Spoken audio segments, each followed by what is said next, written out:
नमस्कार प्यारे बच्चों, आपका इस यूट्यूब चैनल पर हार्दिक स्वागत है, अभिनंदन है। अपन आज क्लास 10th के लिए जो अपना चैप्टर नंबर 3 था उसमें प्रश्नावली 3.2 को कंटिन्यू करते हुए आज क्वेश्चन नंबर 3 को अपन डिस्कस करेंगे, जिसमें आपकी कुछ प्रॉब्लम दे रखी है और जिसमें आपको ये इस प्रकार क्वेश्चन दे रखा है। उसमें अपन को एक तो रैखिक समीकरण युग्म बनाना है और उसको फिर प्रतिस्थापन विधि जो आपने सीखी थी पहले उससे इसको सॉल्व भी करना है। यदि आप इस चैनल के ऊपर नए हो तो चैनल को सब्सक्राइब ज़रूर करें। तो देखते हैं इस क्वेश्चन में क्या बोला गया है। ये बोल रहा है कि निम्न समस्याओं में रैखिक समीकरण युग्म बनाइए और इनके हल प्रतिस्थापन विधि द्वारा अपन को ज्ञात करना है। ठीक है, कोई बात नहीं, अपन बिल्कुल प्रतिस्थापन विधि जो है अपन जानते हैं और बस ये है कि अपन को रैखिक समीकरण दिया नहीं, रैखिक समीकरण बनाना पड़ेगा। तो यहाँ बोल रहा है कि दो संख्याओं का अंतर जो है वो आपका 26 है और एक संख्या दूसरी संख्या की 3 गुनी है, उन्हें अपन को ज्ञात करना है। तो देखो बच्चों, न तो अपन को दोनों संख्याओं के बारे में पता है और न ही उनका कुछ इस प्रकार का ब्यौरा दिया, तो केवल और केवल बस उनके बारे में जानकारी दी कि उनका अंतर 26 है और एक संख्या दूसरी संख्या की क्या है, 3 गुनी है। तो मान लेते हैं, माना पहली संख्या बराबर x है तथा माना दूसरी संख्या मान लेते हैं बच्चों y मान लेते हैं, जिसमें x आपकी बड़ी संख्या है और आपकी y जो है आपकी छोटी संख्या है। ठीक है बच्चों, अब जिस प्रकार ये क्वेश्चन बोल रहा है वैसे अपन को बस रखना है। तो सबसे पहले ये बोल रहा है कि निम्न ये जो दो संख्याओं का अंतर कितना है, 26 है। तो अपने साथ पास में दो संख्या x और y है, इनका जो अंतर है वो कितना है, 26 है। तो इस प्रकार लिख देते हैं अपन x माइनस वाई बराबर 26। ये समीकरण नंबर 1 मुझे प्राप्त हो गया।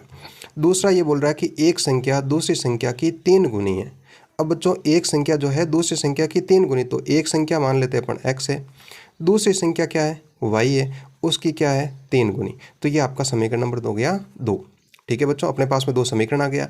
बस इन दोनों समीकरणों को प्रतिस्थापन विधि से क्या करना है, सॉल्व करना है। तो बिल्कुल कर सकते हैं। अपन क्या करेंगे, देखो जो समीकरण 2 है बच्चों, तो इसमें x की वैल्यू बिल्कुल उसने निकाल के ही दी है। तो अपन क्या बोलेंगे, समीकरण 2 से x का मान समीकरण 1 में रखने पर, तो रख देते हैं समीकरण 1 क्या आपका x माइनस वाई बराबर 26। x की वैल्यू कितनी है बच्चों, 3y है। तो x की जगह मैंने क्या लिख दिया, 3y माइनस वाई बराबर 26। तो 3y में से y घटाऊंगा तो क्या बचेगा बच्चों, 2y बराबर 26। और देखो बच्चों 2y बराबर 26 है, तो मुझे बताओ y बराबर कितना हो जाएगा, 26/2 हो जाएगा। और 2 का जब भाग लगाऊंगा तो कितनी बार जाएगा, 13 बार जाएगा। तो y की वैल्यू मेरे पास क्या आ गई, 13 आ गई। तो y का मान जो है आप समीकरण 1 में या समीकरण 2 में जिसमें भी अच्छा लगे उसमें रख दो। तो ऐसे लिख देते हैं कि y का मान समीकरण 1 में रखने पर, तो रख देते हैं समीकरण 1 में। तो समीकरण आपका 1 क्या है कि x माइनस वाई बराबर 26 है। तो y की वैल्यू मेरे पास कितनी आई, 13 आई है। तो 26, तो x की वैल्यू मुझे बताओ कितनी हो जाएगी, 13 आपका उस तरफ जाएगा तो प्लस का हो जाएगा। और x की वैल्यू हो गई बच्चों आपकी 39, x इक्वल टू हो गई 39। आपका 26 + 13 क्या हो जाएगा, 39 हो जाएगा। तो बच्चों अपने पास में x और y दोनों की वैल्यू प्राप्त हो गई, जो दोनों संख्या थी। तो x की वैल्यू मेरे पास 39 प्राप्त हुई और y की वैल्यू आपके पास में 13 प्राप्त हुई। तो इस प्रकार से इस क्वेश्चन का अपन को आंसर निकालना है। आशा करता हूँ कि आपको बहुत अच्छे से समझ में आ गया होगा। देखते हैं इसका सेकेंड पार्ट आपका क्या बोल रहा है। इसका सेकंड पार्ट है बच्चों कि दो समपूरक कोणों में बड़ा कोण छोटे कोण से 18 डिग्री अधिक है, उन्हें अपन को ज्ञात करना है। तो बच्चों सबसे पहले तो अपन को ये पता होना चाहिए कि समपूरक कोण कहता है किसको है। तो इसका मतलब ये होता है समपूरक कोण ऐसे दो कोण जिनका जो योग है वो आपका कितना होना चाहिए, 180 डिग्री होना चाहिए। तो अपन को पता नहीं है कि दो कोण कौन से हैं, तो उनको मानना पड़ेगा, अपन को एज्यूम करना पड़ेगा। तो माना बड़ा कोण आपका x मान लेते हैं तथा छोटे कोण को, छोटा जो कोण है उसको मैंने क्या मान लिया, y मान लिया।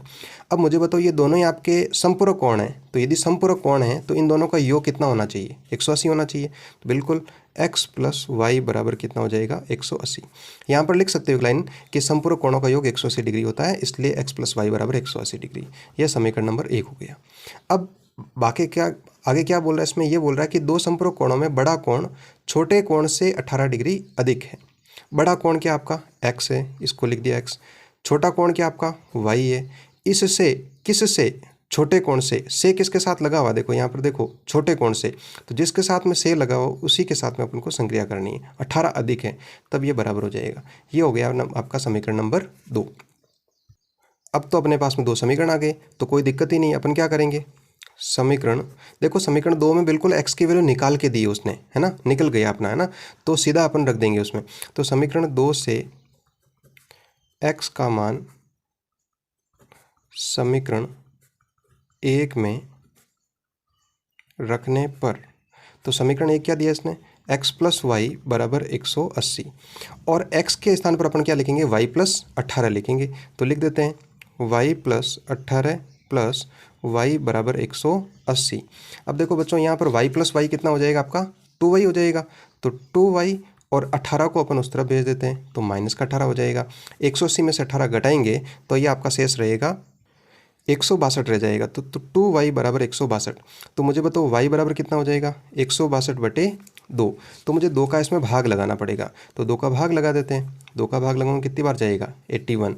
तो y की वैल्यू मेरे पास कितनी प्राप्त हो गई बच्चों, 81 डिग्री होगी। अब y का मान समीकरण 1 या समीकरण 2 जो भी आपको अच्छा लगे उसमें रख देते हैं। तो यहाँ लिख देता हूँ मैं आपके कि y का मान समीकरण 1 में रखने पर, तो समीकरण 1 का आपका क्या है, x प्लस वाई बराबर 180, और अपन y के स्थान पर क्या लिख देंगे बच्चों, 81 डिग्री लिख देंगे। तो ये हो जाएगा आपका 81 बराबर 180। तो 81 को अपन उधर ट्रांसफ़र करेंगे तो ये आपका किसका हो जाएगा, माइनस का हो जाएगा। तो x की वैल्यू मुझे बताओ कितनी प्राप्त हो जाएगी, 180 में से अपन 81 घटाएंगे तो अपने पास में प्राप्त होगा 99। ठीक है बच्चों, तो बस अपने पास में x और y दोनों की वैल्यू प्राप्त हो गई। x की वैल्यू है 99 और y की वैल्यू 81। बस इस प्रकार से अपन को ज्ञात करना है। तो आशा करता हूँ कि ये आपको बहुत अच्छे से समझ में आ रहा होगा। ठीक है, तो वीडियो लाइक करें, शेयर करें और चैनल को सब्सक्राइब करें। धन्यवाद।